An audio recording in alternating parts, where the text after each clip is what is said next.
Muito obrigado. Inicialmente, eu quero agradecer a oportunidade, o convite que me foi feito e parabenizar a iniciativa. É sempre importante essas interações com o público interno, como forma de transmissão de conhecimentos e de experiências. Então, me sinto muito honrado com o convite e espero corresponder a contento. Sei que a expectativa, às vezes, é maior do que eu mereço, mas vou me empenhar. Muito obrigado.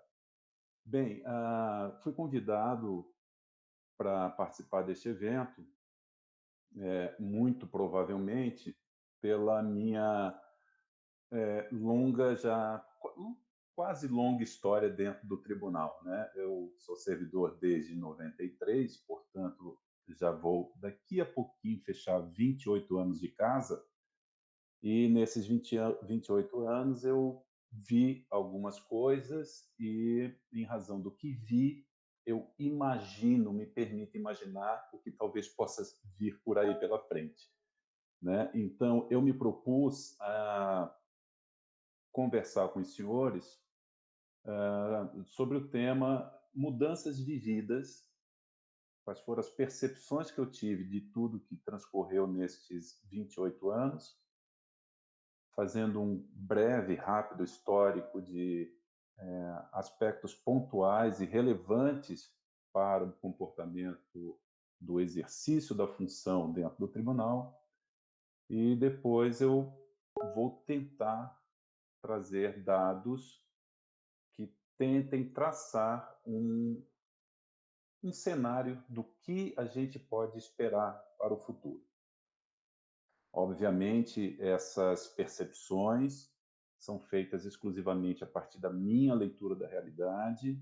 Eu sou um servidor de 28 anos de casa e desses 28 anos eu estou 26 anos na área judiciária. Eu trabalhei em junta de conciliação e julgamento, que hoje é o nome das varas do trabalho, e eu, por apenas e tão somente 2 anos, eu estive fora da área judiciária, quando eu exerci a função de secretário-geral da presidência, nos anos em que a desembargadora Lígia foi a presidente do tribunal. Então, a partir deste laboratório no qual eu estive e estou inserido, eu vou fazer as minhas explanações. De antemão, já peço desculpas, porque certamente as minhas percepções não coincidirão com as percepções de uma imensa quantidade de pessoas que, eventualmente, têm outro repertório de oportunidades dentro do tribunal e outro conjunto de percepções. Então, eu vou relatar e vou traçar uma linha de raciocínio dentro daquilo que eu, do meu ângulo, da minha ótica, do meu laboratório, consegui observar, tá? Então, inicialmente, eu peço desculpas se eventualmente a minha realidade se mostrar muito descompassada de outros colegas. Eu fiz uma separação, então, é, nessa, nessa caminhada que eu tenho no tribunal, várias pequenas, médias e grandes modificações nós tivemos dentro do tribunal, e eu ousei, arrisquei separá-las em 4 grandes grupos. Obviamente existem outras, mas dentro do tempo que me foi disponibilizado, e até mesmo do interesse, vamos chamar assim, coletivo, vários itens eu deixei de fora, porque eventualmente é uma coisa pontual minha e não necessariamente pudesse ter algum ar de coletividade. Então, o primeiro grupo que eu estabeleci foram os afetos, as mudanças que ocorreram relativamente à organização do tribunal.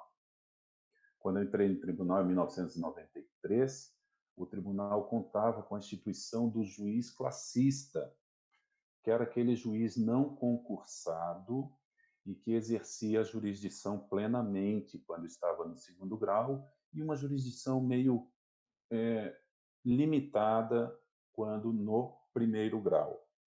Então, nós tínhamos sempre julgamentos colegiados, tanto no primeiro grau como no segundo grau, obviamente, do segundo grau, e com o passar dos anos, nós tivemos uma reforma, uma emenda constitucional que suprimiu do universo trabalhista a figura do juiz classista.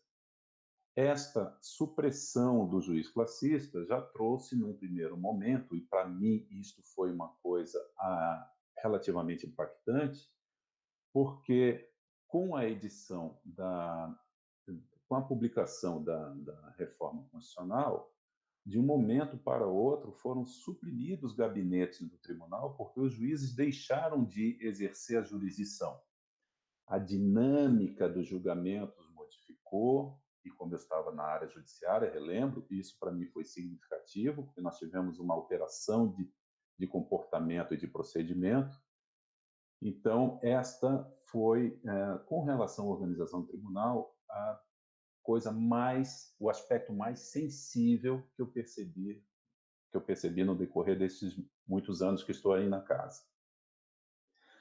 Neste tempo, nós também tivemos, e agora já um segundo grupo, mudanças nos métodos e nos meios de trabalho. Quando eu ingressei na Justiça do Trabalho, nós trabalhávamos com máquina de datilografia, toque, toque, toque, teclando ali aquelas máquinas, né? E lembro que logo em seguida, mas muito, muito em seguida, assim que eu tomei posse no tribunal e comecei a exercer minhas atribuições, o tribunal recebeu uma doação de uma instituição bancária, uma doação de computadores, e era aqueles computadores com a tela de fósforo verde, não sei se você já viu, mas normalmente em banco, aquele fósforo verde piscando assim. E aquelas foram as primeiras máquinas que nós tivemos, nossos primeiros computadores à disposição aí da Justiça do Trabalho. Enfim, depois, nesse período, nós estamos sempre com processos físicos, carregando processo para cima, processo para baixo. Quando levava processo final de semana em casa, a gente tinha que carregar um monte de peso. E hoje estamos numa realidade de processo virtual, né?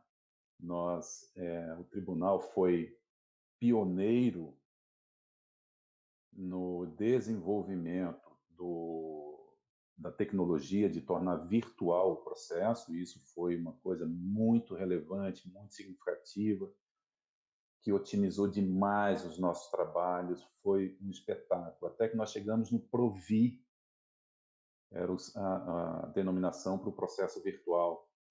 E o Provi foi um adianto, uma otimização significativa das nossas dinâmicas laborais, e logo em seguida surgiu então o que nós temos hoje, que é o PJE. Eu lembro que quando o PJE foi instituído, ele se mostrou, naquele momento da implantação, ele se mostrou aquém do quanto o Provi já tinha alcançado. Então, a sensação inicial que nós tivemos foi a de que o PJE deu uma marcha ré nas nossas dinâmicas de trabalho, porque a gente já tinha ferramenta melhor, pelo menos para a nossa forma de trabalhar, se mostrava melhor. E recordo da gente conversando no gabinete, e eu dizia ao pessoal, calma, gente, calma, um dia nós vamos endeusar, mandar fazer uma estátua para o ministro Dall'Azen, que foi o ministro que era então presidente do TST, e que foi ele quem tomou a decisão de instituir, estabelecer, implantar nos tribunais o sistema PJE, em que pese alguns tribunais já terem sistemas melhores, mais avançados, não sei o quê, foi ele quem determinou, vai ser o PJE e está acabado. E eu lembro de todo mundo reclamando, mas isso é ruim, isso é ruim. E eu dizia, calma, que um dia vai melhorar. E hoje é inimaginável a gente pensar em voltar ao processo físico, trabalhar de forma diferente do que nós temos hoje. O PJE já se mostrou uma ferramenta muito boa, claro, sempre é possível aperfeiçoar, melhorar, mas ela já é um adianto de vida, e ela é tão boa ao ponto de que, atualmente, a figura mais em destaque das nossas formas e métodos de trabalho é o teletrabalho, né? Estamos em razão da pandemia, todo mundo em casa praticamente, e isso tem se mostrado uma ferramenta satisfatória, pois a produtividade, o desempenho, o serviço tem saído a contento, ao menos daquilo que passa sobre o meu crivo, o meu critério de avaliação. O teletrabalho não não deixa nada a desejar sobre esses aspectos de produtividade, de ganho de metas, de cumprimento de metas, tá tudo certo. Por enquanto, tudo certo. O terceiro grupo que eu botei são as nossas mudanças legais. No decorrer da minha caminhada, nós tivemos algumas reorganizações dos nossos cargos e salários, tivemos implantação com muito trabalho das entidades sindicais, nós conseguimos algumas evoluções salariais interessantes, teve uma mesmo um determinado ano que eu jurava que não ia passar de jeito nenhum, mas a instituição sindical conseguiu trabalhar suficientemente, fez a pressão que precisava, e, enfim, conseguimos uma evolução salarial inacreditável. E estamos gozando desse benesse até hoje. E tivemos também reformas previdenciárias. Eu, particularmente, nestes anos, já tive 3 vezes reposicionado o termo final da minha jornada laboral, né? Sempre jogando para frente, aquela corrida de Ironman gigantesca, quando tu acha que tu vai ver o finalzinho, pega a marca final e empurra um pouquinho mais para frente. Já passei por 3 dessas e sabe lá o que o futuro nos reserva, né? Agora, o outro grupo que eu botei, que esse aqui é um pouquinho mais significativo, são as mudanças sociais e comportamentais. Nesse grupo de mudanças, eu já de antemão, eu vou fazer algumas ponderações aqui rápidas, e por favor, nessas colocações que eu vou dizer, eu não tenho nenhum juízo de ser certo ou errado, de ser melhor ou ser pior. Eu só vou falar aquilo que eu percebo ser diferente, ok? Vamos combinar isso. Não vai nenhuma crítica positiva ou uma crítica negativa aos pontos que eu vou botar aqui agora. Apenas críticas dizendo, era de um jeito, hoje é de outro. O primeiro item é acerca do espírito, que eu vou denominar de espírito de família institucional. Durante longo tempo da minha jornada, eu percebia que o tribunal reinava dentro do tribunal um espírito de família. As pessoas eram mais próximas, os eventos, tinha muitos eventos do tribunal, tinha festinha de Páscoa, tinha festinha do Dia da Justiça, de vez em quando tinha uma música no saguão de entrada do tribunal, um músico ia lá, tocava, músico servidor nosso, tocava, enchia de gente. Tínhamos o canto coral, que reunia um monte de pessoas, e nessas interações a gente enriquecia o convívio social. Hoje, percebo que não existe mais isso. Claro que existem variadas razões para ser diferente, e eu acho que talvez a principal razão seja o fato de nós termos fracionado a localização física dos tribunais, dos servidores do tribunal. Nós tínhamos, durante muito tempo, a área judiciária e a área administrativa sediada no mesmo prédio da Seves Júnior. E o primeiro grau era aquele prédiozinho do lado, onde está hoje o SASER.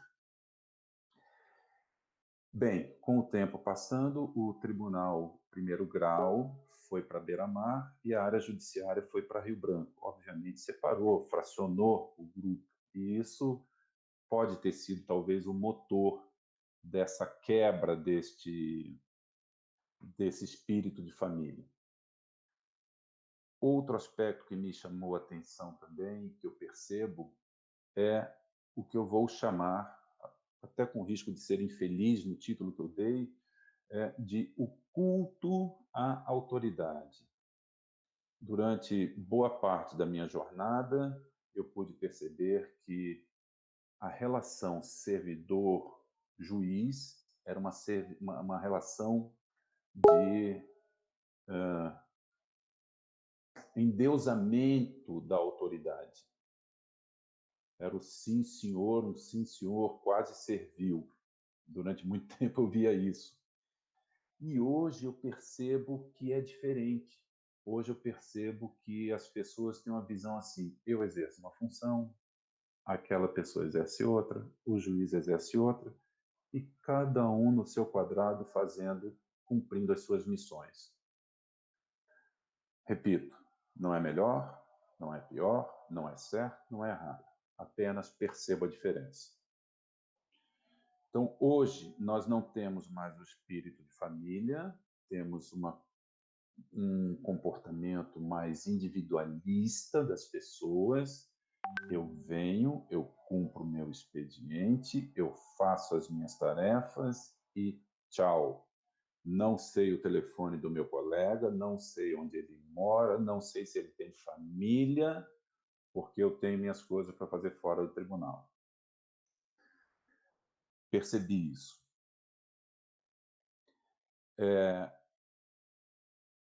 Este, em síntese, é o cenário passado que eu me propus a pontuar aqui.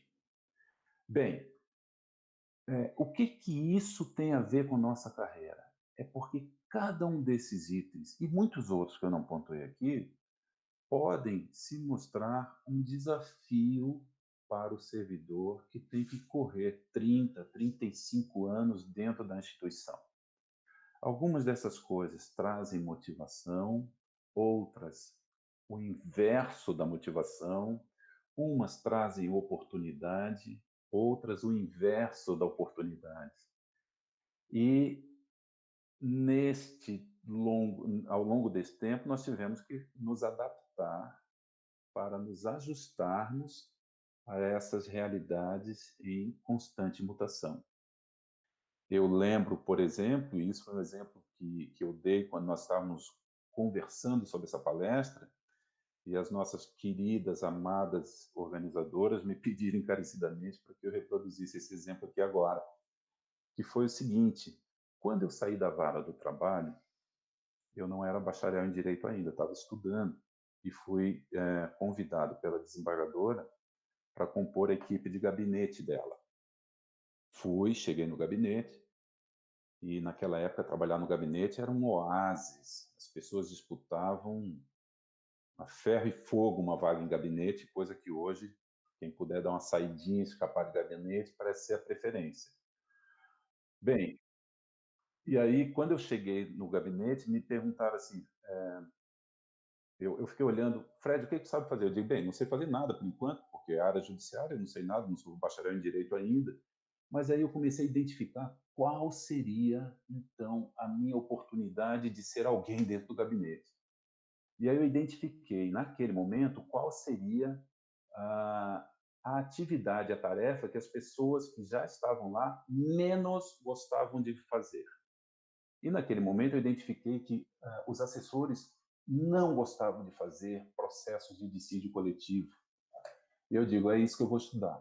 Estudei, estudei, compreendi, me tornei instrutor interno do Tribunal de Dissídio Coletivo e, com isso, eu me considerei, me permiti me dar esse título de insubstituível no gabinete com relação a dissídio coletivo. E essa foi uma forma que eu tive de driblar essa pequena dificuldade que surgiu na minha vida com essa mudança de lotação e o fato de ainda não ser bacharel em direito e estar mergulhado dentro de um gabinete. Bem, o que o futuro nos reserva? Seria muita ousadia minha dizer isto ou aquilo, mas eu vou pontuar alguns aspectos que eu acho que vão fazer parte do nosso futuro e para quem ainda está no começo da caminhada, talvez se mostre muito relevante. Quem estiver no meio da caminhada, talvez também. Bem, acho que o teletrabalho veio para ficar. Acho que é uma realidade que nós não vamos conseguir escapar dela e será cada vez mais constante. Eu imagino até na experiência do lado do nosso gabinete que, salvo venha uma determinação de, olha, todo mundo presencialmente aqui, na volta da pandemia, eu tenho a impressão que meu pessoal não vai querer retornar, porque o teletrabalho se mostrou uma ferramenta poderosa, produtiva e que consulta os interesses particulares de cada um deles. Consequentemente, teremos cada vez mais reuniões virtuais, como essa que nós estamos tendo aqui agora, e acredito que também os senhores desembargadores vão ter interesse em permanecer com sessões virtuais, ainda que fora da pandemia, porque traz uma série de facilidades, um conforto, é mais fácil de se disciplinar e de reger o seu tempo da forma virtual. Acho que para aqueles que dependem da estrutura do tribunal para trabalhar, quero acreditar que nós vamos migrar para um ambiente de trabalho de coworking, uma sala com vários computadores disponíveis para todo mundo, e a gente, através de um aplicativo, faz reserva de equipamento para poder ir lá trabalhar fisicamente dentro do tribunal. Para aqueles que trabalham em casa, tenho a impressão que num futuro não muito distante já vai haver uma preocupação da instituição com relação ao custeio da permanência do servidor em casa, fornecimento de equipamento, fornecimento de posto de ergonomia, pagamento da internet, alguma coisa assim, porque esse custo todo, licença dos softwares utilizados nos computadores para poder trabalhar, eu tenho a impressão que isso tudo vai fazer parte de um cenário futuro não muito distante, caso esse teletrabalho realmente se confirme. Vejo, e agora sim, com alguma tristeza, e acho que não tem como escapar disso, que nós vamos ter algum enfraquecimento sindical, que já está combalido em razão da última reforma trabalhista que nós tivemos. Tenho a impressão que os sindicatos vão perder bastante a força e, consequentemente, a categoria também perde, isso me entristece. Em razão da pandemia e do quadro econômico que nós estamos vivendo, acho que nós vamos ter um longo período de paralisia salarial, né? Isso é fator de desmotivação quase sempre. Creio que novas reformas previdenciárias estão no cenário. Aqui foi feita, em razão do que estamos vivendo aqui agora, com uma depressão econômica já contratada, acredito que talvez não tenha sido suficiente, que venha um arroxo ainda maior, jogando aquele pórtico da chegada da corrida funcional para mais distante ainda.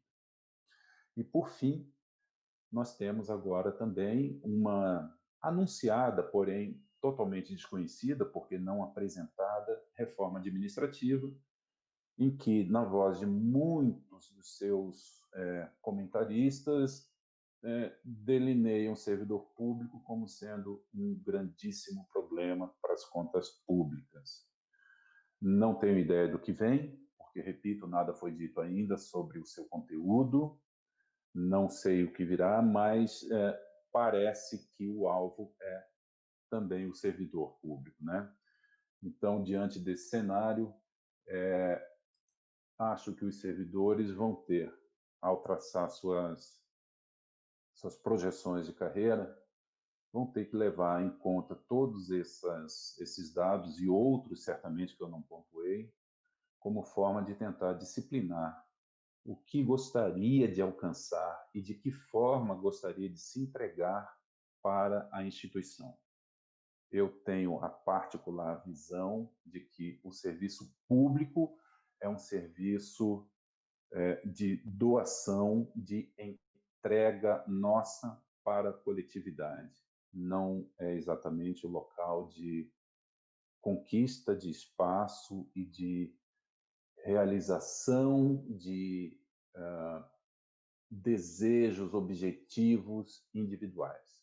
É uma doação dentro de uma instituição que é eminentemente burocrática, e assim tem que ser, porque a gente entrega para a sociedade a justiça, e a justiça é burocrática, porque a burocracia que garante a segurança jurídica, e dentro deste cenário nós temos que meditar e raciocinar a melhor forma de deixar o tempo correr e prestando um bom serviço.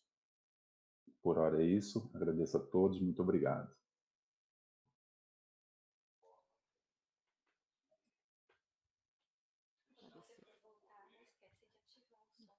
A imagem. Oi. Já vai.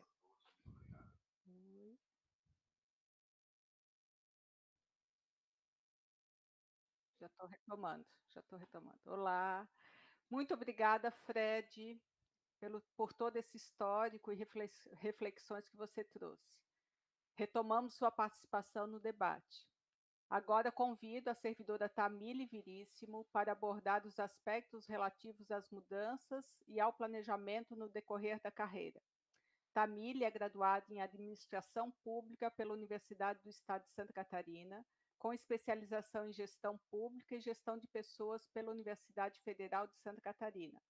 Possui mestrado em Administração também pela Universidade do Estado de Santa Catarina, com a dissertação Institucionalização da Gestão por Competências da Administração Pública, um panorama da Justiça do Trabalho do Brasil. O ingresso no TRT de Santa Catarina se deu em 2013, no cargo de analista judiciário, área administrativa, lotada na Secretaria de Gestão de Pessoas. Tamile é ainda professora de Administração Pública no curso preparatório para concursos públicos Rico Domingues Concursos, desde 2013. Boa tarde, Tamile, a palavra é sua.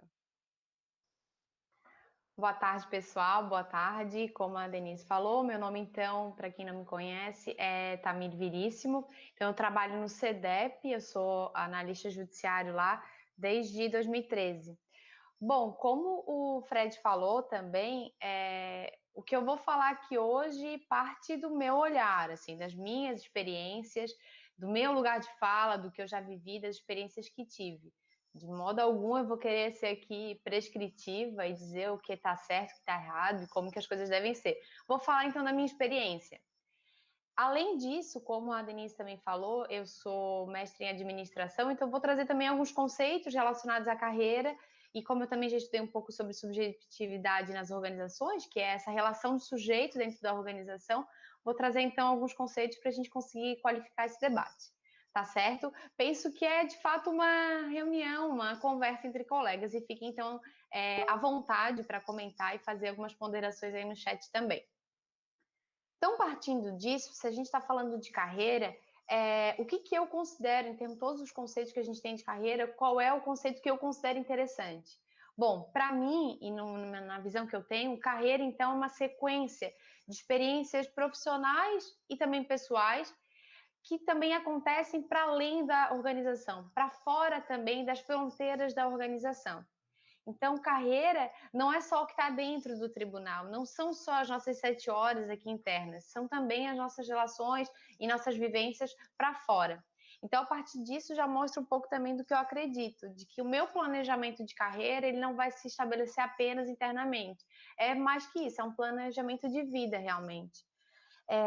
Então, a gente tem dois macro visões aí do que pode ser uma carreira, né? A gente tem uma visão de uma carreira um pouco mais tradicional, e não quero dizer aqui de modo algum o que está certo e o que está errado, mas então existe essa macro visão de carreira mais tradicional, em que a gente vai querer estabilidade, esse senso de pertencimento com a organização, a lealdade que a gente vai ter com a organização e essa lealdade também que a organização tem conosco. E tem agora uma visão um pouco mais moderna de carreira, que existem vários autores e vários nomes que a gente pode chamar para isso, mas um deles seria sobre carreira proteana, que vem do lado do mito de Proteu, que é aquela figura que consegue se reinventar e consegue ter várias formas. Então, a carreira proteana é isso, é a pessoa que consegue ter diversas transições na carreira, variações de carreira durante o seu período laboral. Muitas das pessoas que estão aqui devem ter conhecido a Maristela. Ela se aposentou há uns 4 anos, mais ou menos. E, ao meu ver, a Maristela teve uma carreira proteana. Por quê? Ela teve passagem na área de informática, na área de gabinete e acabou se aposentando na área de gestão de pessoas. Todas essas trocas que ela teve foram muito também para ganhar significado no trabalho, para ela entender qual era o sentido do trabalho, e ela foi fazendo essas alterações justamente para ela encontrar também o significado no trabalho que ela e todo mundo almeja ter. Então, assim, isso já mostra também uma coisa que eu tenho, a minha opinião, em relação à questão de gerações, né? No final, a gente vai falar um pouquinho sobre essas relações geracionais entre as várias gerações que coexistem aqui no tribunal. E essa já é uma ideia que eu tenho. não necessariamente as pessoas mais, por exemplo, a Maristela, no caso dela, ela era um pouco mais velha que eu, mas ainda assim ela tinha uma carreira proteana, né? Fazendo essas alterações, essas viradas de mesa e de carreira. Eu tô há 7 anos no tribunal, eu tô há 7 anos no mesmo serviço e por enquanto eu não pretendo trocar de área. Então, vejam, eu estou seguindo talvez uma carreira um pouco mais tradicional, né? Então, idade e geração não acho que liga diretamente ao como que a pessoa é, ao significado que ela dá ao trabalho e às relações que ela estabelece aqui dentro. O que a gente tinha antigamente era uma sequência muito linear de vida, né? Então, o que a gente entendia como o correto, né? A pessoa, na juventude, estudava, na vida adulta, trabalhava e o lazer, ele era apenas direcionado na aposentadoria. E isso vem mudando, a gente vai, as nossas caixinhas de vida, elas estão agora coexistindo, né? Agora na pandemia isso ficou mais evidente ainda, né?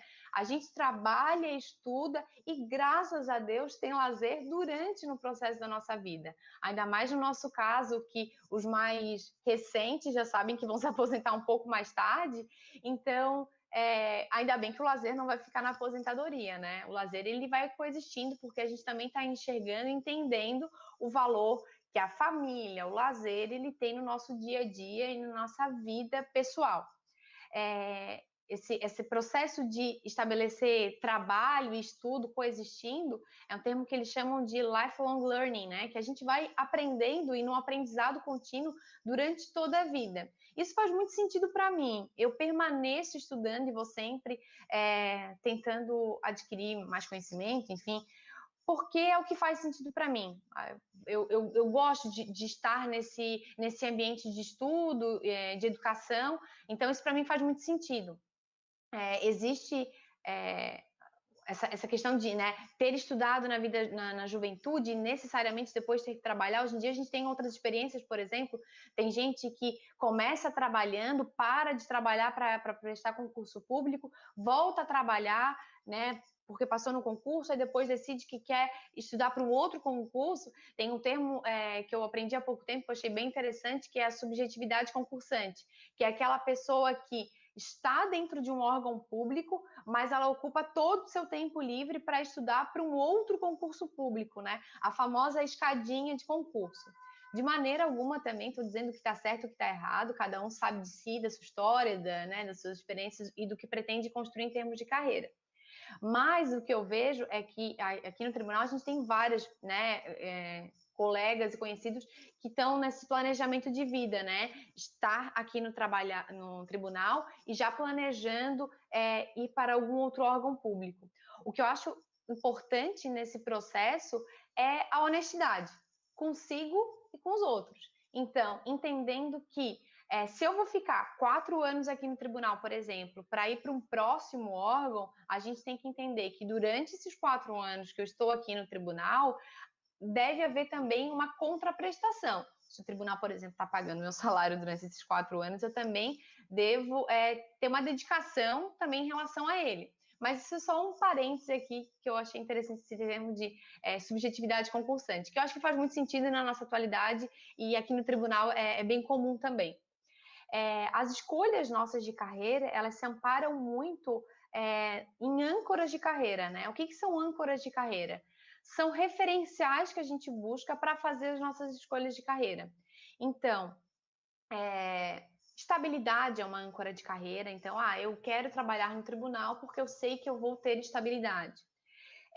Estudos mostram que uma das âncoras de carreira que mais estão sendo procuradas é a de estilo de vida. Então, eu decido trabalhar no tribunal porque ele permite que eu concilie minha vida profissional e minha vida pessoal. Num primeiro momento, com o tribunal, essa também foi minha âncora de carreira, porque eu particularmente detesto acordar cedo. E aí, no trabalho anterior que eu trabalhava em outro órgão público e eu tinha que acordar bem cedo. E eu dizia, não tem que achar um trabalho que eu não precise acordar tão cedo. Então, para mim, o trabalho no tribunal do meio-dia às 7 faz muito sentido. Mas, logicamente, que a escolha de estar aqui e, mais ainda, de permanecer aqui, não vai ser só por causa do horário, né? Então, o estilo de vida é uma questão um pouco maior, né? Por exemplo, a questão de eu conseguir conciliar por exemplo, eu dou aula e eu consigo também conciliar, por exemplo, agora eu estou fazendo doutorado, então eu consigo conciliar essas atividades e ainda assim me dedicar à minha carreira dentro do tribunal, internamente, né?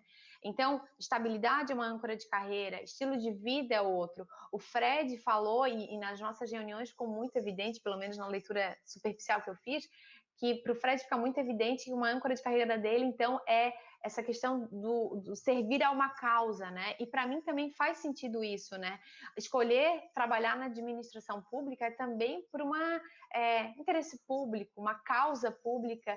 Então, existem algumas âncoras de carreira e cada um de acordo com as suas experiências pessoais, das suas experiências profissionais, dos seus valores, do seu autoconhecimento, é que vai conseguir entender. O problema é se a gente balizar, e agora com a reforma administrativa, enfim, se a gente balizar a nossa carreira aqui que eu digo no tribunal, como em qualquer órgão público, apenas pela questão da estabilidade, porque, por exemplo, a estabilidade está sendo discutida agora na reforma administrativa. Então, não quer dizer que, né, todo mundo vai ser demitido, longe disso, mas a estabilidade está sendo posta à discussão. Então, eu acho que também é o momento da gente discutir sobre essa nossa âncora de carreira. Se eu também não preciso entender a minha significação aqui dentro do tribunal e o sentido que eu dou ao trabalho, o meu vínculo que eu tenho com o tribunal, também passando por outros elementos que não sejam somente a questão da estabilidade. Então, eu falei ali há pouco de vínculo, né? Então, o vínculo no trabalho, existem diversos estudiosos que falam sobre isso, mas existe um que eu acho que faz muito sentido para mim, que ele fala que existem 3 vínculos do trabalho. Existe o comprometimento, o consentimento e o entrincheiramento. Então, um comprometimento seria aquela visão que a gente tem do trabalho de ter muito orgulho. Eu gosto de estar aqui, meu comprometimento é com o meu trabalho, é com a minha organização, eu vejo sentido no que eu estou fazendo. O consentimento é uma relação de obrigação. Estou aqui porque sou obrigada a estar aqui.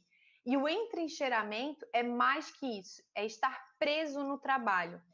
Isso, no caso, por exemplo, do tribunal, de órgão público, faz um pouco de sentido, porque é tão difícil ingressar num órgão público, que a gente não vê muitas saídas, né? A gente não enxerga como uma possibilidade de sair. Porque, por exemplo, se eu quiser outro órgão público, eu vou ter que prestar concurso tudo de novo e tal. Então, eu me sinto entrincheirada, eu me sinto presa aqui. E vejam, não existe só um vínculo, né?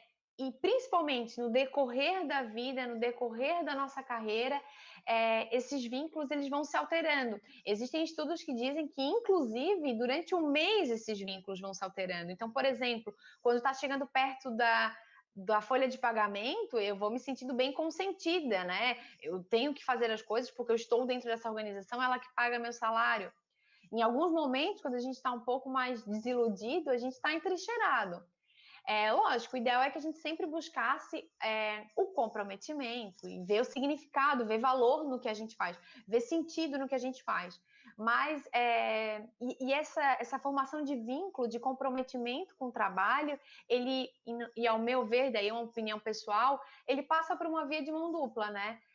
Sou eu tentando também estabelecer um vínculo, tentando ser comprometida com o trabalho, tentando ver um sentido nele, e é também a organização estimulando políticas, estimulando práticas, para que eu possa me sentir inserida dentro desse contexto. Uma coisa também que faz com que a gente estabeleça um sentido para o nosso trabalho, né, e estabeleça vínculos com ele, é também parte da imagem que as pessoas têm em relação ao nosso trabalho. No nosso caso específico, nós somos servidores públicos e a gente tem um conjunto de estereótipos muito negativos em relação à imagem do servidor público. Então, em geral, eu já escutei muito isso, eu tenho certeza que vocês também já escutaram muitas vezes, dizendo que então a gente não trabalha. Agora, em tempos de pandemia, por exemplo, minha família acha que eu estou em casa e que eu não estou trabalhando, e que virou férias. Então, essa imagem é um conjunto... historicamente, se a gente lê ali a parte principalmente da época do Collor, com aqueles, as caças aos marajás, mostra isso, né? De que é aquele estereótipo, né? De que servidor público não trabalha, é insolente, é preguiçoso. Mas soma isso também uma outra visão que se tem. A gente trabalha então no Poder Judiciário, né? E também já passei por isso, eu acredito que vocês também já tenham passado por isso. Quando eu falo que eu trabalho no TRT, as pessoas na hora já pensam, nossa, então tu deve ser muito inteligente, né? Então eu vivo essa dubiedade. Eu não, né? Acredito que vocês também vivem essa dubiedade, né? De um lado eles acham que a gente é muito inteligente, mas acham que a gente então não trabalha, né? São duas relações. E aí, para incrementar essa imagem que ainda as pessoas têm de nós, tem ainda a questão da justiça do trabalho, que está sendo discutida a sua existência. Então, vejam, tem gente dizendo que sim, tem que ter justiça do trabalho, as relações de trabalho sendo respeitadas, estabelecidas, e tem um outro lado dizendo que não, a gente não precisaria ter esse tipo de justiça especializada. Vejam, essa imagem, reforço, essa imagem que os outros têm de nós também vai impactando na imagem que a gente vai vendo no nosso trabalho. Se eu acredito que a justiça do trabalho não deve existir, no meu dia a dia compromete o vínculo que eu estabeleço aqui dentro, né? De forma pessoal, e aí nas nossas conversas que nós tivemos, a gente, né, fala também da tua experiência pessoal. A minha experiência pessoal nessa relação de vínculo aqui com o tribunal, eu passei por algumas altos e baixos, assim. Eu, falando ainda em concurso, né, o meu concurso foi em 2013, eu passei em primeiro lugar para o cargo de analista. Isso foi lógico, para mim foi muito gratificante, mas mais que isso, até hoje, faz 7 anos que isso aconteceu. Se eu fizer uma prova de concurso, eu provavelmente não passo da nota de corte, mas há 7 anos eu escuto, nossa, então tu deve ser muito inteligente. Na época, inclusive, eu fui convidada para ser professora de cursinho preparatório para concurso por causa disso. Só que a gente sabe, honestamente, aqui dentro do tribunal, ter sido o primeiro lugar e qualquer outra posição não faz a mínima diferença, né, internamente aqui. Então, eu vivi do dia 21 de novembro, que foi um dia antes da minha posse, eu lá, primeiro lugar, e aí no dia 22 de novembro, aqui. Eu não sabia nada dos processos internos de trabalho quando eu entrei em exercício, obviamente. Então, aquela inteligência toda não fazia mais sentido, né? Parecia que eu não encontrava respaldo na prática, né? Então, durante muito tempo, eu senti uma dificuldade, porque eu não conhecia os processos internos de trabalho, eu não entendia da cultura organizacional do tribunal, que é tão específica, não entendia os relacionamentos, eu ficava talvez até um pouco confusa em relação a isso. E aí me gerou também uma certa instabilidade, porque aquela imagem que eu tinha de mim parecia que tinha ido de água abaixo. Eu já tinha trabalhado em outros lugares, eu achei que a minha adaptação nos outros lugares tinha sido mais rápida.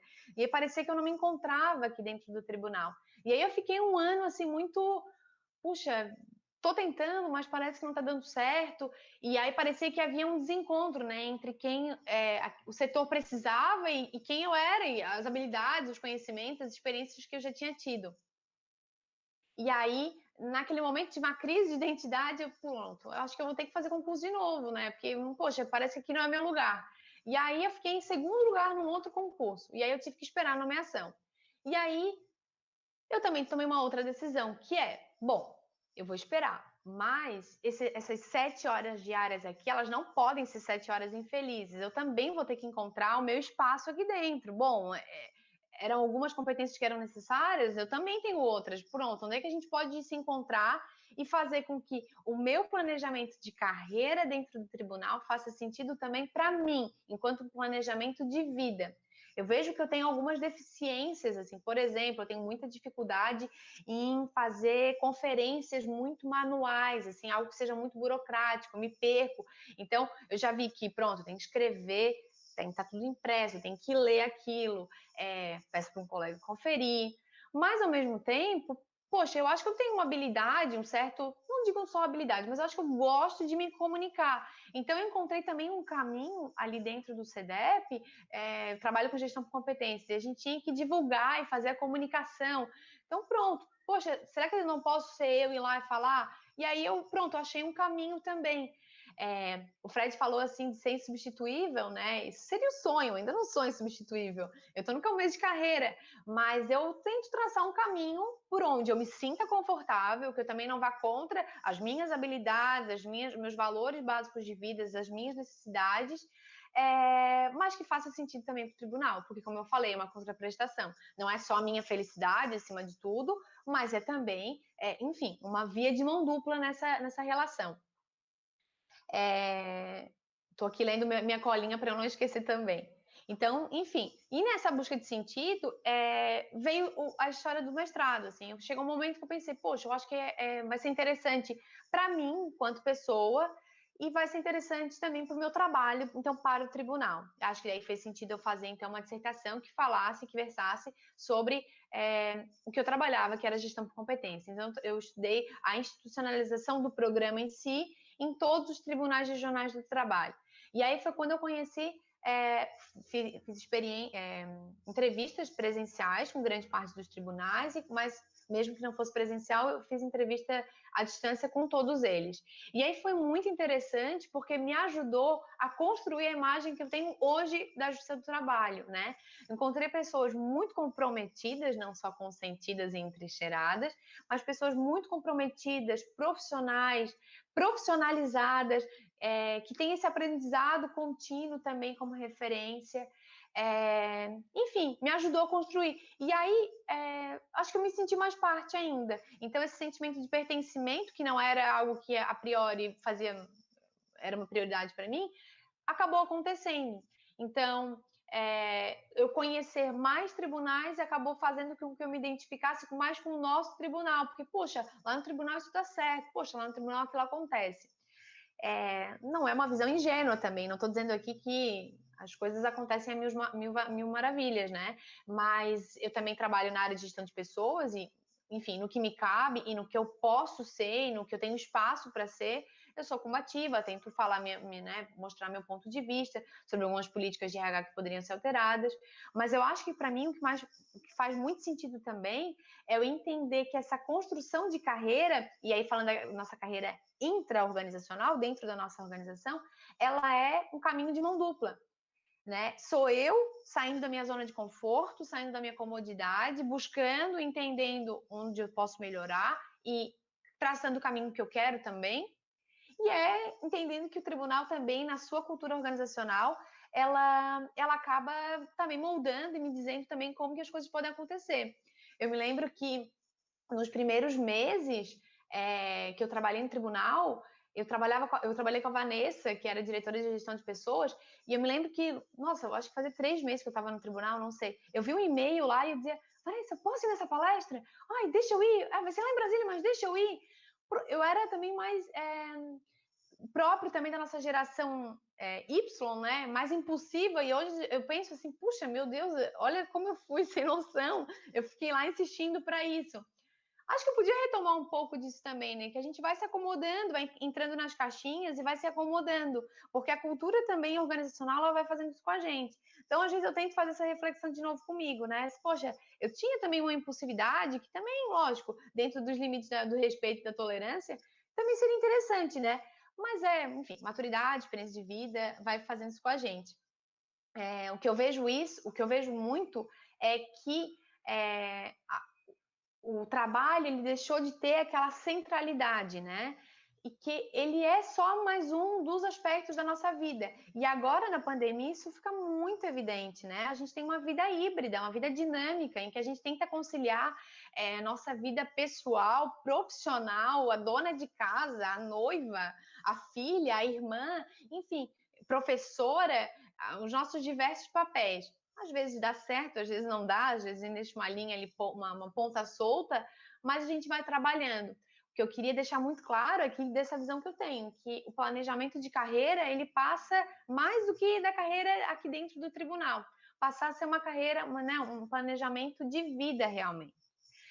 Não quero dizer com isso que o caminho exato e certo vai ser necessariamente, por exemplo, que é o meu, que é o aprendizado continuado, né? Da educação continuada. Mas o que eu acho que a gente precisa ter é entender que Bom, a minha âncora de carreira é estabilidade, por exemplo. Então, eu quero estar no tribunal porque aqui eu vou ter estabilidade, porque eu tenho um bom salário. Isso é uma ótima âncora de carreira. A gente não pode ser ingênuo nesse sentido, né? O nosso salário, ele é acima da média. Então, essa é uma ótima âncora de carreira. Mas, ao mesmo tempo, são 7 horas da tua vida. Então, tu tem que encontrar um significado ali dentro.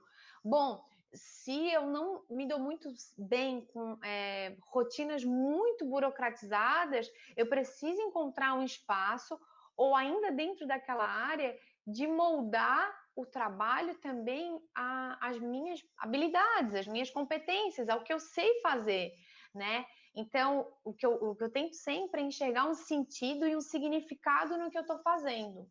Como eu falei para vocês, as rotinas mais burocratizadas, elas fazem muito sentido para mim, né? Eu partilho da opinião do Fred, né? De que a gente a gente trabalha numa organização pública e que a burocracia, ela é necessária, ela é importante para o funcionamento dela.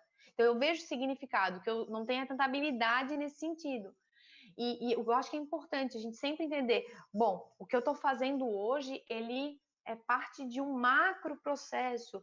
Pronto, eu trabalho também, por exemplo, com avaliação de desempenho dentro do tribunal. Eu sempre tento dar um aspecto valorativo para aquilo, né? Pronto, na hora que eu vou conversar com a pessoa, vou ensinar como fazer, eu sempre tento mostrar para ela a importância daquilo, mesmo que às vezes eu saiba que não dão tanta bola assim.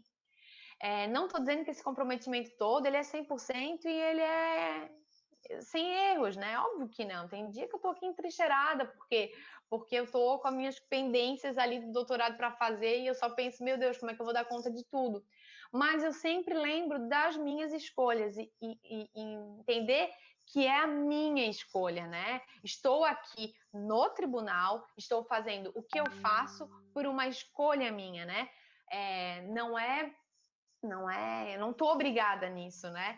Eu sou amiga, muito amiga, uma das minhas melhores amigas também trabalha no tribunal, a Yara. E ela, quando eu começo a reclamar muito de mestrado, doutorado, ela sempre olha para mim e diz: bom, mas foi tu que escolheu, é uma escolha. E aí tem que ficar isso muito claro, até para que a gente tenha um sentimento de paz, eu acho, né? De que, tipo, bom, tem que dar certo, porque eu escolhi que fosse assim. Pronto, 5 minutinhos só, eu também queria falar um pouquinho sobre relações geracionais. A gente botou até ali numa das pílulas de chamamento para palestra sobre essas relações geracionais. Quando a gente começou a falar ali com o pessoal da psicologia, com a Denise, eu queria a sugestão de que, ao invés de a gente chamar de conflito geracional, ou seja, gerações que entram em conflito, eu gosto do termo relação geracional, né? Porque aqui no tribunal coexistem minimamente 4 gerações, né? Tem os baby boomers, que são aqueles que são a partir de 45, tem a geração X, que é a geração ali a partir de 60, Y, que é a partir de 80, que é a minha, e a gente já tem geração Z, a gente já tem gente nascendo a partir da década de 90 que trabalha no tribunal. 90 até anos 2000, né? Então a gente já tem uma outra geração ainda que também trabalha no tribunal. O que eu acho importante a gente entender que cada uma tem seus aspectos positivos e cada uma delas tem seus aspectos negativos. Por exemplo, eu sou da geração Y, né, da velocidade, fazer várias coisas ao mesmo tempo, mas ao mesmo tempo eu vejo, falo por mim, também numa meia-culpa e também em alguns colegas que eu vejo, tem até uma relação de desrespeito com a organização e com quem está falando no telefone, né? Ah, mas tem que me dar isso, eu tenho que conseguir aquilo, eu quero a minha remoção, eu quero aquilo. Igual criança, assim, que bate um pé. Tô falando de mim também, que em alguns momentos eu acho que eu também me posiciono dessa forma. Então, vejam, cada geração tem seus pontos positivos e negativos. O que a gente precisa é entender que a cultura organizacional do tribunal, ela existe na coexistência de todas essas gerações. Se a gente vivesse plenamente com um tipo de pessoa, nós não teríamos os valores que nós temos, né? Lembrando que eu tenho vários aspectos positivos na minha vida, mas eu também tenho vários defeitos. Então, se todo mundo fosse igual a mim, a gente teria um tribunal só de defeitos, né? Com aqueles defeitos. Então, a coexistência das gerações é muito importante. O que eu vejo, às vezes, o pessoal que está mais tempo na carreira não se sentir valorizado, assim, no sentimento mesmo de valorização. e que, ao meu ver, por isso que eu não falo em conflito geracional, eu falo em relação geracional, porque a gente que é mais jovem precisa entender que o tribunal é hoje o que é, com o alto nível de profissionalização, com o alto nível de entrega de produtividade, como o Fred falou ainda há pouco, é porque teve várias pessoas lá atrás, várias pessoas que construíram uma história de, né, rumo a essa profissionalização, rumo a essa excelência técnica. Eu me sinto muito orgulhosa em trabalhar no tribunal. E gosto de falar dessa forma, assim, porque de fato eu gosto muito de trabalhar aqui e aprendo muito com as pessoas com quem eu trabalho, mesmo sentindo que faz 7 anos que o concurso aconteceu, o meu primeiro lugar parece que já está esquecido, já está lá, porque eu ainda estou correndo atrás da máquina para poder entender e compreender melhor os processos de trabalho, ali internamente dentro da minha área, né? Mas eu acho que era isso que eu tinha para ponderar. Não quero exceder do tempo. Agora eu acho que fica aí aberta a discussão. A Denise fica à vontade aí para retomar esse debate. Deixa eu entrar. Demora um pouquinho. Nossa, agradeço ao Fred e à Tamile pelas apresentações, muita riqueza de conteúdo, muitas coisas a serem, né, a serem refletidas a partir disso. E vamos dar início ao nosso debate, para aproveitar muito bem o nosso tempo. Então, primeiramente, né, vou, né, uma observação, né, faço uma pergunta a cada um de vocês, se sintam à vontade para fazer contribuições, se assim quiserem. Começo uma pergunta dirigida ao Fred, né, Fred? Você apresentou um histórico sobre as mudanças na carreira, a partir de vários focos. Qual o momento mais desafiador e por quê? Eu tenho 2 momentos significativos. Um momento técnico e um momento pessoal. O momento técnico foi quando a doutora Lígia assumiu a presidência do tribunal, em que eu deixei de fazer voto em gabinete e fui trabalhar na administração do tribunal. Aquilo foi um desafio muito grande, porque a gente trabalhando em gabinete, a gente trabalhando na área judiciária, a gente dialoga com as partes através de um papel. Elas escrevem pedindo o que querem, a gente responde escrevendo num papel a resposta que tem que dar. E quando fui para a administração, as interações são pessoais, é olho no olho, é uma interação muito diferente. A gente vê as pessoas e as repercussões das decisões tomadas, das pressões sofridas, das ponderações, é diferente do que um trato informal, ainda mais quando a atividade é de segundo grau, que a gente não faz audiência, a gente não vê os olhos das partes, é uma forma de interação muito diferente. Então, essa foi a principal dificuldade que eu tive técnica para trabalhar no longo da minha carreira. E o momento mais desafiador do aspecto pessoal foi quando nós fizemos a mudança das instalações do segundo grau, quando saímos da Esteves Júnior e fomos para a Avenida Rio Branco. Aquilo para mim foi muito difícil, porque ali realmente houve a ruptura daquilo que para mim, e agora sim é juízo de valor, para mim era uma coisa maravilhosa, aquele espírito de corpo da instituição, aquele espírito de família, aquela agregação, o tomar o cafezinho ali na cafeteria, no caminho, encontrar amigos, ir na agência bancária, encontrar amigos e bater um papo. Com a mudança de instalações, eu perdi este momento que era mágico, que era muito legal e que transformava o meu ambiente de trabalho num ambiente bem confortável do ponto de vista afetivo.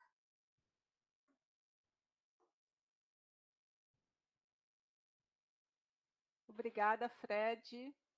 Tamile, por gentileza, você apontou aspectos positivos na relação geracional, pois geralmente o foco se concentra no conflito. Há alguma experiência que possa ser compartilhada, sem citar os autores e localização? Bom, meu áudio está aberto, né? eu sempre me lembro que logo que eu entrei no tribunal, eu tive já o contato com a Maristela. E eu posso falar o nome dela, ela está aposentada enfim, sempre tenho muito carinho por ela e a minha fala vai ser carinhosa, então não há problema em eu citar o nome dela. E eu acho que eu aprendi muito com ela, porque ela ainda tinha aquele vigor, ela ainda tinha aquela vontade de fazer diferente, ela ainda pensava, às vezes eu achava ela tinha até mais energia do que eu, e ela sempre pensava, ela era contestadora, pensava, mas lógico, de forma sempre muito respeitosa com todo mundo e sempre muito carinhosa. Então, eu aprendi com ela, eu tentava aprender com ela essa relação assim de não deixar a minha opinião também ficar de lado, esquecida, sem falar, sem pontuar, sem ser altiva em relação à minha opinião, mas que isso fosse de forma respeitosa e de fato efetiva para o trabalho, né? Não ficar aquela discussão por discussão, né? Ficar uma discussão que fosse efetiva de geração de mudança naquela política, naquele trabalho, enfim. Então, para mim, foi bem importante, assim, todas as minhas relações ali onde eu trabalho, nós tínhamos muito mais pessoas mais velhas e agora está tendo uma reciclagem, né, com pessoas mais jovens. E eu aprendo muito com quem eu trabalho, assim, por isso, assim, uma coisa que eu acho muito importante é a gente entender, por exemplo, quando o Fred conta a história do tribunal, eu sempre acho muito interessante falar sobre a história, porque para a gente entender como as coisas se estabelecem hoje, a gente precisa entender como que as políticas eram antes. Para a gente entender que, às vezes, uma opinião que tu está dando, aquilo já foi tentado no passado e que não deu certo por outras razões. Então, eu sempre acho muito bom saber o histórico de uma política, de uma coisa dentro do tribunal, para entender os impactos daquilo atualmente. Então, essa é uma experiência que eu tive. Certo. Tamília, obrigada, Tamília. Agora, essa pergunta, vou dirigir aos dois, né? Já que vocês, né, têm uma história que é justamente o que vocês trazem, né? O que se pode dizer a um servidor que está com 5 anos de exercício no tribunal e a um outro servidor que está há 5 anos de sua aposentadoria? Acho que é interessante ouvir o Fred e ouvir a Tamília também.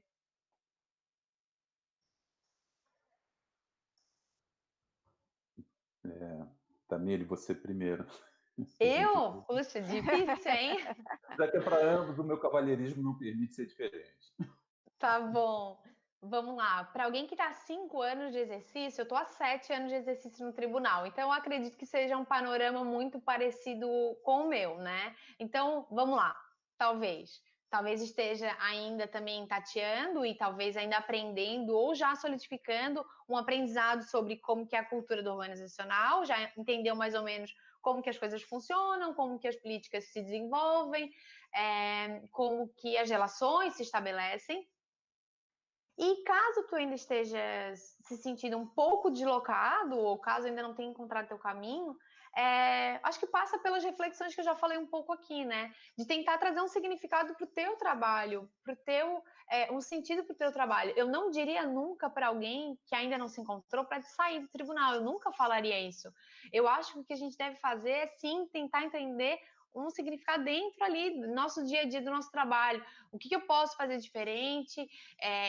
Acho que uma coisa que a gente tem que sempre fazer uma meia-culpa é, se as coisas não estão bem, não é só a relação do outro em relação a mim, há também uma atitude minha que talvez não esteja viabilizando aí as relações, né? Tanto digo em termos afetivos, quanto em termos profissionais, em termos técnicos, né? Então, fazer essa meia-culpa para ver também o que a gente pode estar fazendo para que possa melhorar. Em relação a um servidor que está há 5 anos da sua aposentadoria, primeiro que bom, talvez eu não mude, e tomara que eu não mude minha opinião em relação a isso, mas eu acho que 5 anos para aposentadoria ainda é muito tempo, né? Para já jogar toalha, para, enfim. Eu acho que ainda é um momento da pessoa, se ela, por exemplo, não se sentindo confortável com o que está fazendo, da mesma forma como eu falei, né? Buscar sentido, buscar significado no trabalho. Mas o que eu queria também falar para ela é agradecê-la de forma muito respeitosa por tudo que ela construiu. Independentemente da área que ela trabalhe, eu tenho certeza que nós temos hoje o tribunal que nós temos também pelo trabalho dessa pessoa. Então, antes de dar alguma dica, que eu não sou ninguém para dar dica para uma pessoa mais velha que eu, agradecê-la pelo trabalho que ela fez até hoje.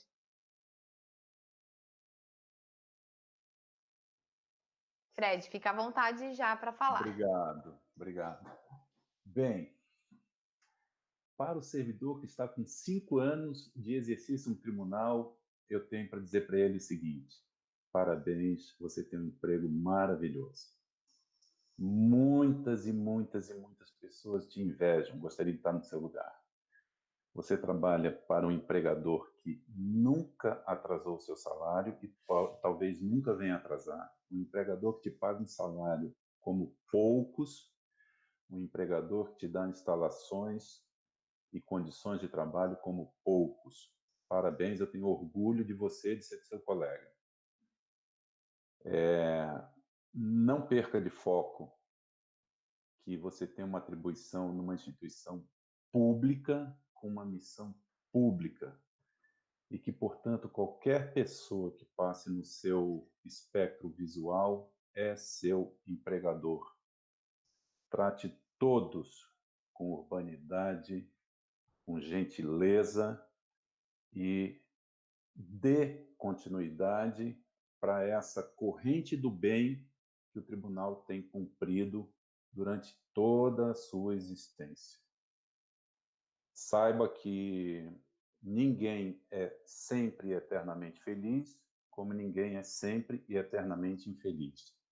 Você terá dias bons, você terá dias ruins, você verá mudanças organizacionais, legais, de condições de trabalho que vão lhe beneficiar, como também verá as que irão lhe prejudicar. Mas a caminhada é boa, vale a pena, e em todo e qualquer lugar de trabalho existem percalços, existem vantagens, existem desvantagens. Agora, nunca esqueça que você está num local, num pódio de premiação, porque é um local espetacular. E como a Tamile já disse, e isso é importante, e acho que a Fernanda, se estiver me escutando, vai concordar comigo, com aquele sorrisão lindo dela, é dizer que a vida da gente é feita de escolhas. E ninguém está aí obrigado. Você escolheu, assuma a carreira que escolheu. Se estiver realmente muito, muito, muito insatisfeito, aí pense numa mudança. Agora, não deixe de reconhecer que você está num lugar maravilhoso. Para o colega que está há 5 anos de sua aposentadoria, e aqui antes de dar a resposta, eu vi um comentário aqui no chat que eu achei muito legal, se não me engano foi a Adriana que escreveu, que dizendo, primeiro que ninguém sabe quem está há 5 anos de aposentadoria, né? Porque pode vir uma reforma da Previdência e te jogar mais um montão para frente. Achei engraçado o comentário, mas é verdadeiro, é bem isso mesmo. Bem, com relação ao colega que está há 5 anos de sua aposentadoria, eu quero dizer para ele o seguinte: parabéns, você também ajudou a construir essa grande instituição. E nós, e eu vou me inserir nisso, embora não faltem 5 para mim, mas estou querendo me avizinhar dessa data, nós somos as pessoas que deixaram o tribunal na situação que está. Então, se ele tem o reconhecimento social, se ele é respeitado, se ele é uma organização organizada, louvável, digna, é pelo trabalho de cada um de nós. E quem já está há 5 anos de aposentadoria já está correndo essa corrida aí há 25 anos, né? Ou 30. Então, continue, não perca o foco que você é o exemplo, a referência, a fonte, a inspiração dessa garotada que está entrando aí. Embora eles façam diferente, mas o norte eles sempre seguem, e tem que ser, pela estrutura burocrática que vivemos, o norte de quem já cumpriu esse papel. Parabéns aos dois.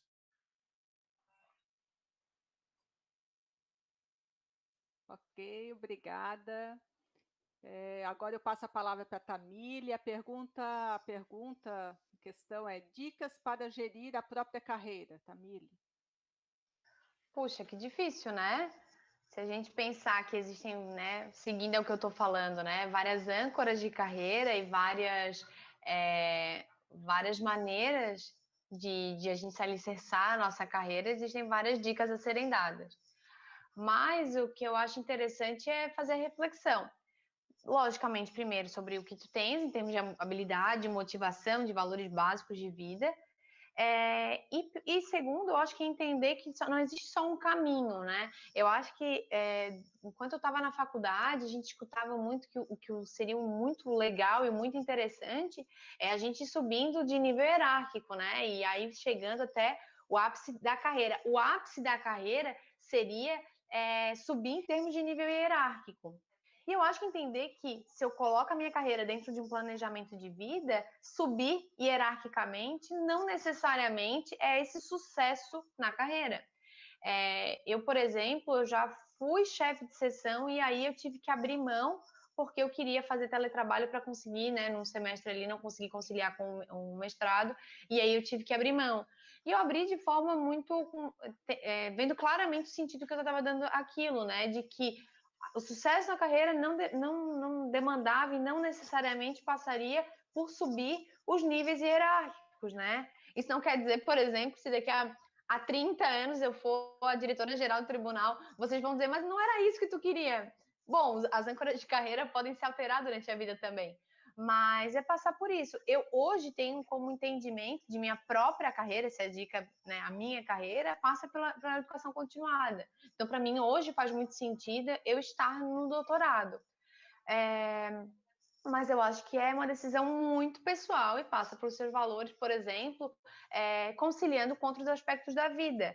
Então, se, por exemplo, uma pessoa que é muito ligada à questão de esporte, por exemplo, vai também ter que conciliar esses outros aspectos de vida. A maternidade, por exemplo, é um aspecto também, por exemplo, eu tenho 32, esse é o meu ponto agora de conversa em casa, né? É agora o momento, não é? Passa também que o planejamento de carreira passa por essas escolhas de vida também. Uma coisa que a gente está fazendo hoje também é decidindo, né? Não só eu, né? Eu acho que muita gente está decidindo onde morar. A nossa escolha sobre onde morar sempre foi próxima ao trabalho, porque a questão da atividade presencial no trabalho sempre foi muito forte. Mas agora, bom, e se o teletrabalho for de fato uma realidade? Porque até então o teletrabalho já existia, mas muito focado ainda no tribunal, na área judiciária. E se ele de fato virar uma realidade também na área administrativa, e se eu tiver essa possibilidade também de continuar esse trabalho à distância, vai fazer sentido eu continuar trabalhando do lado, né, morando do lado do trabalho? Será que a minha... Então, enfim, acho que carreira faz muito sentido com o que eu estou falando, né? Que é um planejamento de vida, vai por outras escolhas também, né? Sim, Tamília, obrigada. Fred, com você, como você lida com o saudosismo do TRT de Santa Catarina que você mencionou? Ai, é difícil. Olha, é muito difícil. Na verdade, é um trabalho quase diário e que vem se agravando, ainda mais agora em tempos de pandemia, né? Eu sou, eu sou adepto da aglomeração, eu sou adepto das reuniões com o pessoal do gabinete fora do local do trabalho, eu sou adepto de almoço coletivo, de trilha em final de semana, de jantar na casa de um, na casa de outro, e eu faço isso como forma de estimular que a gente tenha dentro da nossa estrutura, do nosso relacionamento, um algo a mais do que uma troca de experiência sobre FGTS, sobre hora extra, sobre adicional disso, adicional daquilo, né? De forma que a gente possa ter não um coleguismo funcional, mas uma amizade sincera. E realmente, olha, está difícil, o saudosismo é grande. Eu acho que agora nós tínhamos uma pontinha de esperança com o retorno da área judiciária para o prédio da sede administrativa, na Esteves Júnior, mas em razão da evolução aí da pandemia e do teletrabalho, eu tenho a impressão que a coisa ficou para trás. E é um novo tempo, vamos viver uma nova realidade. Para mim, pessoalmente, é doído. E não tem o que fazer, né? Tocar a bola para frente. É isso aí. Tamile, eu acho que nós gostei do termo entrincheiramento. Como lidar com momentos de entrincheiramento na carreira? Bom, para quem perdeu o comecinho, então, o que é o entrincheiramento, né? Entrincheiramento é se sentir presa na carreira, né? O meu vínculo com o trabalho, ele é de prisão psíquica, financeira, emocional, né? De depender dele e colocá-lo na centralidade da vida. Por trabalhar na área de gestão de pessoas ali no tribunal, a gente acaba tendo contato com vários, e aí é um ponto delicado, que é questão de adoecimento por conta das relações de trabalho. Isso acaba gerando um entrincheiramento no vínculo que essa pessoa estabelece com o trabalho, porque é uma prisão psíquica também. O que eu acho que precisa... Acho que retomando o que eu já falei um pouco, né? São 7 horas da nossa vida que a gente passa aqui, mas ainda assim, nosso dia e a nossa vida não são essas 7 horas. Então, eu vejo por 2 prismas. Eu acho que a gente precisa ter um planejamento de vida que nos satisfaça e que a gente busque, não encontre 100%, mas busque a felicidade, o reconhecimento e o sentido em outros âmbitos da nossa vida, para que o trabalho ele não ocupe a centralidade da nossa história, né? De isso ser, bom, só isso que a gente faça aqui é a minha vida, né? Porque daí, ao momento que algo não está dando certo no trabalho, meu mundo desmorona. Então, outros aspectos da vida, mas ainda assim, não acho que a gente, mas tá tudo certo na minha vida pessoal, tá tudo certo em outros âmbitos da minha vida, essas 7 horas aqui que se, né? Não, acho também que a gente precisa buscar um sentido aqui dentro. E aí, fugir, ou pelo menos refletir sobre esse entrincheiramento. Se as razões de tu estares aqui é meramente financeira, acho que cabe uma reflexão sobre buscar. Volta a falar do que eu estou falando muito, né? Da busca de sentido e de significado do trabalho. O significado do trabalho, o Fred falou várias vezes sobre isso, né? Primeiro que a gente tem que entender que a gente está numa instituição que é pública, né? Retomar esse ânimos público, né? De interesse público, que a gente presta um serviço de extrema e fundamental importância para a sociedade. Mas, lógico, não é todo dia que eu chego no tribunal e digo, nossa, estou imbuído da minha função pública e vou perseverar aqui 7 horas. Não, também não é assim. Então, o significado do trabalho para fora, para a sociedade, mas também é uma busca de sentido interno, digo, ali no meu dia a dia, no meu trabalho. Então, eu entender, bom, eu faço avaliação de desempenho. Tá, para que isso é importante? Para que isso serve? Qual é a função disso?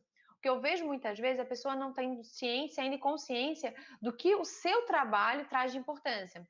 Bom, a minha função é cadastrar.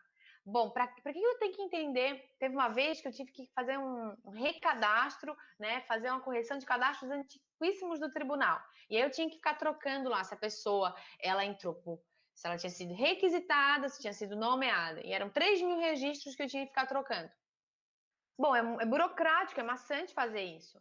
Só que eu precisava entender para que eu estava fazendo aquilo. Bom, eu preciso fazer os registros estarem corretos agora, para que o tribunal possa fazer o pagamento, quando tiver um reconhecimento de dívida, fazer o pagamento correto para aquelas pessoas. Bom, entender que se tiver tudo errado, a dívida vai ser desse tamanho, mas se a gente fizer os registros corretos, a dívida do tribunal vai ser desse tamanho. E aí, sobrando mais dinheiro para o tribunal, bom, não preciso explicar mais que isso. Entender o trabalho, o que é aquele processo de trabalho, por mais que às vezes a gente fique só com uma partezinha pequena do processo de trabalho. Quando eu falo processo de trabalho, eu não estou falando só do processo judicial, eu estou falando de administrativamente, o que aquele processo de trabalho ele se desenrola. Então eu preciso entender também os componentes desse trabalho, para quê? Para que eu também enxergue valor e sentido no que eu estou fazendo.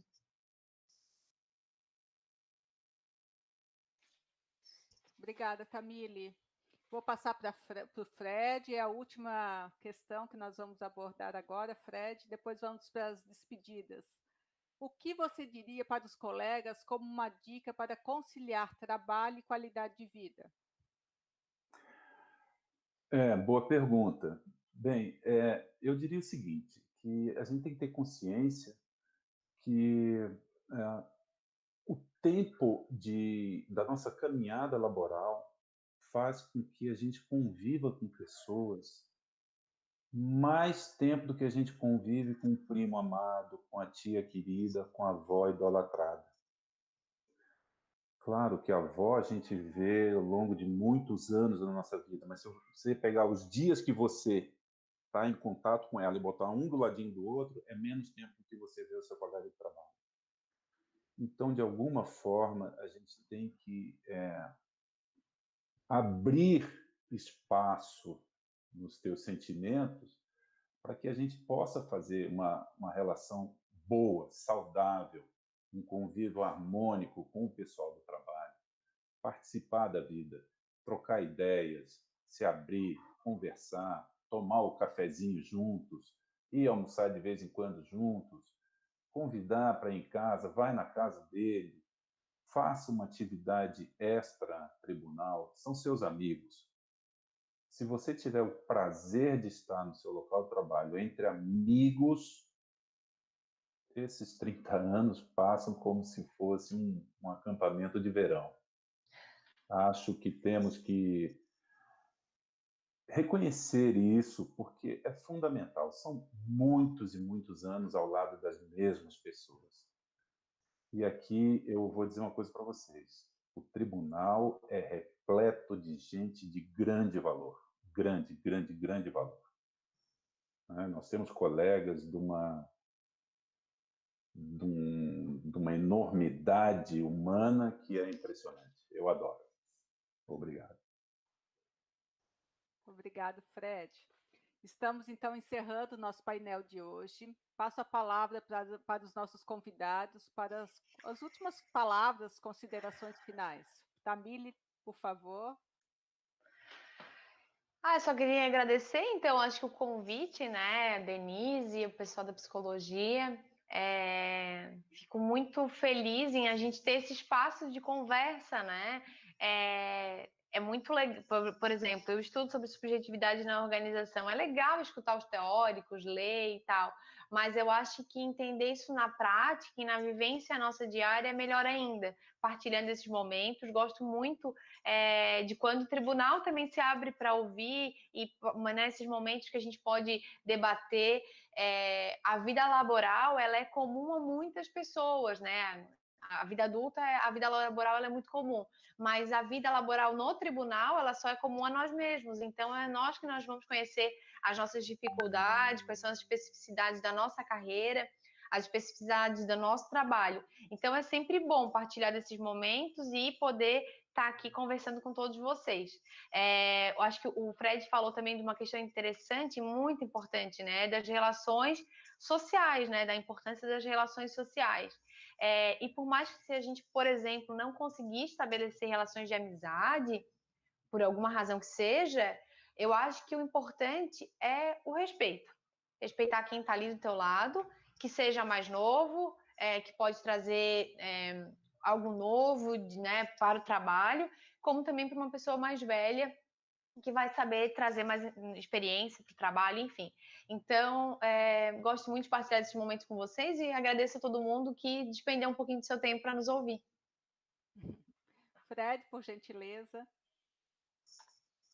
Bem, inicialmente, durante as falas, eu fiquei olhando aqui o chat do YouTube e vi que eu realmente tenho grandes amigos no tribunal, porque me foram dirigidas muitas palavras mais generosas do que eu mereço, e agradeço a todos pelas manifestações que foram dadas, agradeço a organização do evento e parabenizo a todos que participaram, estava muito legal, é sempre bom a gente bater um papo assim. E uma última mensagem, né? Uma vez eu ouvi, é verdade, que trabalho é meio de vida e não meio de morte. Então a gente tem que fazer desse momento obrigatório da nossa vida, né? Sem trabalho, o homem não tem honra, não é assim que diz a música, né?